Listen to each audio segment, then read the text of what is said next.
La primera pregunta con la que quiero arrancar, no me tienen que levantar la mano, pero respóndanselo ustedes y también a los periodistas que están en la sala de periodismo viendo esta conferencia. ¿Cuántos de ustedes aquí saben lo que es el Foro de Sao Paulo?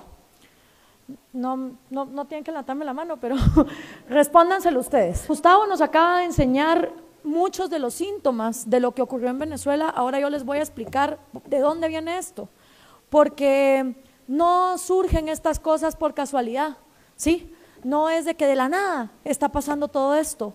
Todo esto es una estrategia muy bien armada que se va pensando por décadas y por eso es imperativo saber lo que es el Foro de Sao Paulo.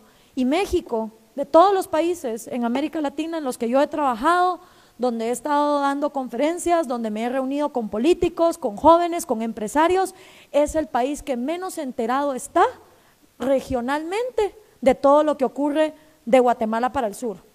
Y eso hace obviamente que una amenaza sea mucho más fácil de ser infiltrada. Este señor está hablando en el año 1998, ¿ok? Como muchos cubanos le dijeron a los venezolanos, tengan cuidado porque Chávez se escucha igual que se escuchó Fidel Castro a principios de los 60. ¿Y qué hicieron los venezolanos? Se burlaron de los cubanos. Les dijeron exagerados, les dijeron estás en fantasía, Cuba es una isla, nadie puede ir a rescatarla, en cambio Venezuela es vecina de Colombia, es vecina de Brasil, eso aquí no va a pasar.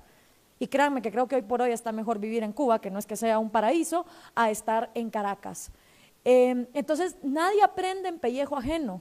¿Sí? Si podemos regresar a la infografía que yo tenía antes, si todos aprendiéramos en pellejo ajeno, los chinos antes de seguir a Mao hubieran aprendido de la miseria que estaban viviendo los rusos en los gulags. Si todos aprendiéramos en pellejo ajeno, los vietnamitas hubieran aprendido de los chinos y de los soviéticos. Si todos aprendiéramos en pellejo ajeno, los cubanos hubieran aprendido de los soviéticos, de los chinos y de los vietnamitas. Si los venezolanos hubieran aprendido en pellejo ajeno, hubieran aprendido los cubanos, etcétera, etcétera. Entonces nunca nos creemos el cuento. Eso aquí no va a pasar.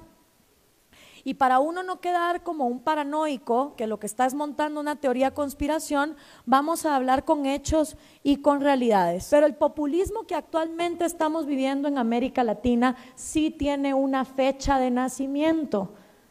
Y es el Foro de Sao Paulo en 1990. ¿Por qué? Porque en el momento en que Fidel Castro es exitoso y trae el comunismo por primera vez a América Latina en 1959, el resto de países latinoamericanos lo que hicieron fue un copy-paste de guerrillas marxistas. Guerrillas en Guatemala, en El Salvador, en Nicaragua, el APRA en Perú, en Uruguay, donde participó Mujica, guerrillas en Argentina y por supuesto la guerrilla más multimillonaria de todas, las FARC en Colombia. Todas estas guerrillas marxistas no se dieron por casualidad, venían financiadas por la Unión Soviética con el entrenamiento cubano. Pero pasa algo en 1990, resulta que se cae el muro de Berlín. Y la Unión Soviética se desploma y ya no hay mama soviet que pague dinero para las Kalashnikov, para los bombazos, para los secuestros, para todo lo que requiere un armamento guerrillero y enfrentarse contra el gobierno. Fidel Castro se empezó a dar cuenta que la Unión Soviética estaba colapsando desde 1987 y empieza entonces a ver cuál va a ser la estrategia para postergarse en el poder. Porque Cuba es una isla que necesita recursos que vengan de afuera. Y si no iba a estar la Unión Soviética, ¿cómo iba a sobrevivir Castro en el poder?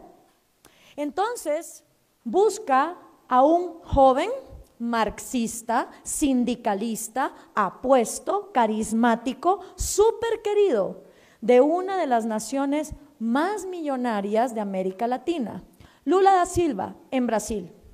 Y le dice, oye Lula, aquí va a haber un problema, porque la Unión Soviética va a colapsar. ¿Cómo vamos a hacer para seguir llegando al poder? Y organizan en el año 1990 en Sao Paulo, Brasil, el primer Foro de Sao Paulo.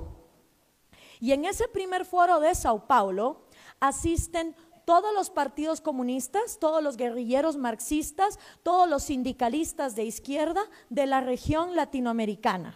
¿Qué significaba esto? Que si tú eras comunista, en lugar de agarrar un fusil e irte a la montaña, podías formar tu partido, presentarte a elecciones y que la gente te votara.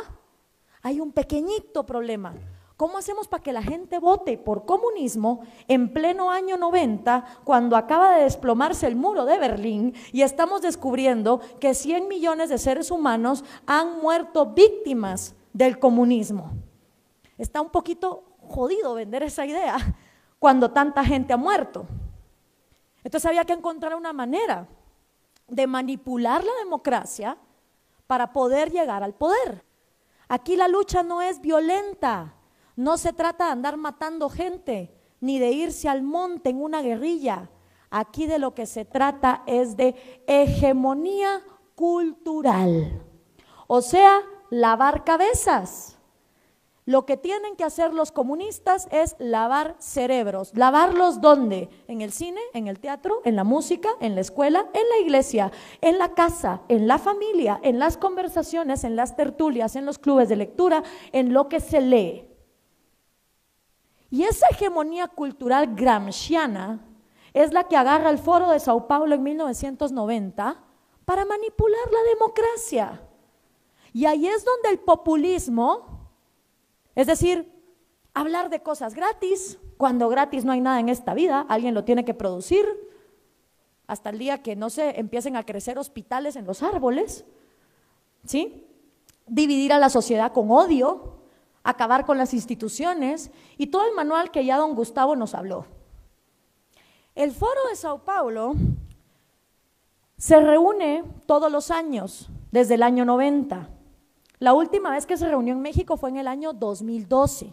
El primer presidente que ponen en el poder es Hugo Chávez, lo cual es una excelente noticia para Cuba, porque justamente el peor periodo de hambre y miseria que los cubanos han vivido es de 1990 a 1998, el famoso periodo especial.